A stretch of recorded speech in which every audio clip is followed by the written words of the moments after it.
இஸ்லாமிய ஜனநாயக கூட்டணி என்கிற ஒரு அமைப்பு ஒரு மிக முக்கியமான முயற்சியை தமிழகத்தில் அவர்கள் எடுத்திருக்கிறார்கள்.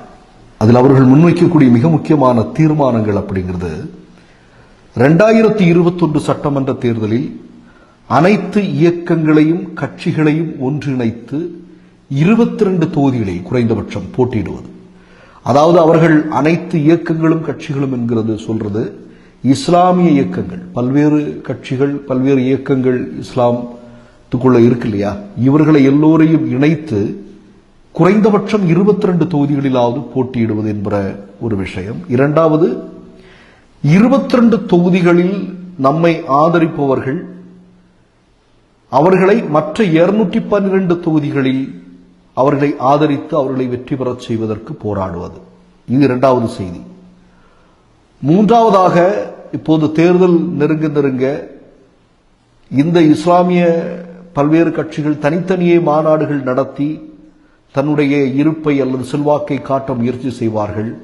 அது தேவையற்ற செலவு. ஆகையால் அதை மறுபரிசீலனை செய்வதற்காகவும் அவர்கள் கேட்டிருக்கிறார்கள்.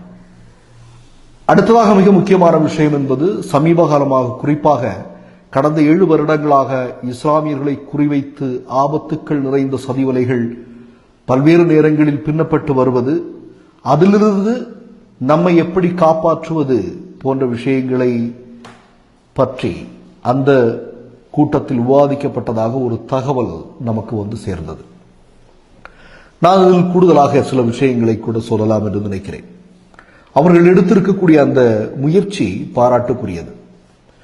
காரணம், ஒரு காலகட்டத்தில் இந்தியாவினுடைய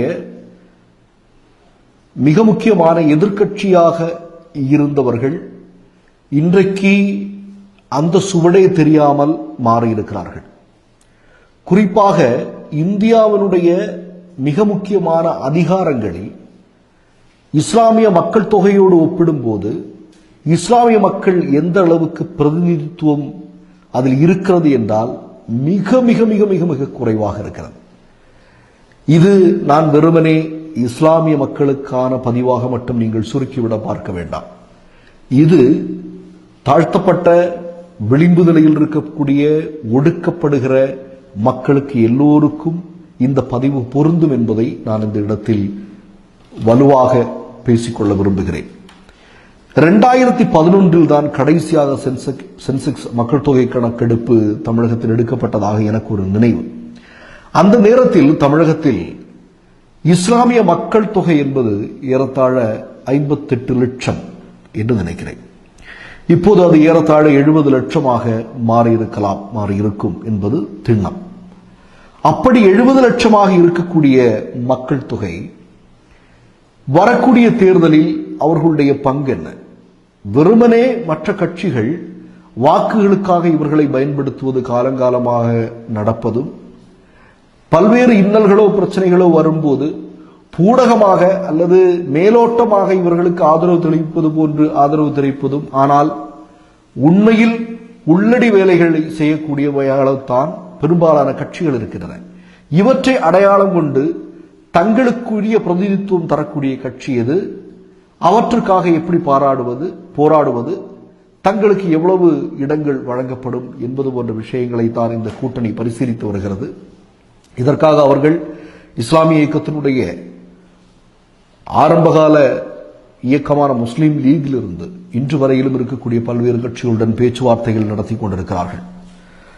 நாம் சொல்ல விரும்புவது இதுதான். அதாவது தமிழகத்தில் 50,000த்திற்கும் அதிகமான இஸ்லாமியர்கள் வாழக்கூடிய இடங்கள் என்று பார்க்கும்போது, குறிப்பாக சேலம், ஈரோடு, பள்ளப்பட்டி, திருவாரூர், குடியாத்தம், வாணியம்பாடி, ஆம்பூர், தென்காசி, 1 லட்சத்திற்கும் அதிகமான இஸ்லாமியர்கள் வாழக்கூடிய இடங்களாக நாம் பார்ப்பது திண்டுக்கல், மதுரை தெற்கு, திருச்சி, புதுக்கோட்டை, ராம்நாடு, கிருஷ்ணகிரி, கோவை தெற்கு.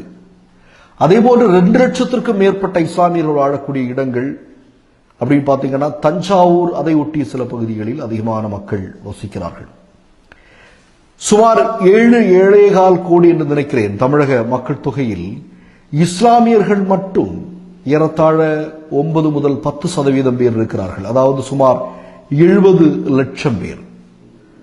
தமிழகத்தினுடைய முதல்வரை தீர்மானிக்கக்கூடிய வாக்குகள் என்பது சுமார் 2 லட்சம். அது அதிமுக இருந்தால் திமுக இருந்தால் 1.1 லட்சம் என்று வைத்துக் கொள்ளுங்கள்.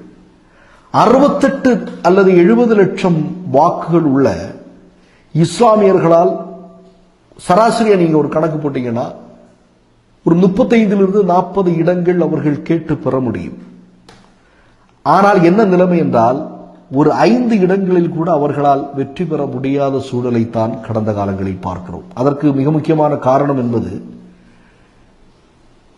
ஒரு சீட்டு 2 சீட்டுக்குன்னு அந்த கட்சிகளுடைய அல்லது இஸ்லாமியர்களுடைய பிரதிநிதிகளாக இருக்கக்கூடியவர்கள் பல நேரங்களில் விலை போயிருக்கிறார்கள் என்பதை கண்கூடாக பல்வேறு ஆதாரங்களின் அடிப்படையில் நாம் சொல்ல முடியும். அவை இல்லாமல் இருப்பதற்கு, அவற்றை தவிர்ப்பதற்கு என்ன செய்ய முடியும் என்பதை இந்த தேர்தலில் யோசிக்க வேண்டியிருக்கும். அதேபோல தமிழகத்தில் முஸ்லிம்களுடைய பங்களிப்பு இல்லாமல், வாக்குகள் இல்லாமல் வெற்றி பெறவே எந்த கட்சியாலும் முடியாது அப்படின்ற சில இடங்கள் இருக்கிறது. அவை மிக முக்கியமான ஒன்று நன்னிலம், ராமநாதபுரம், கோயம்புத்தூர் மேற்கு, மதுரை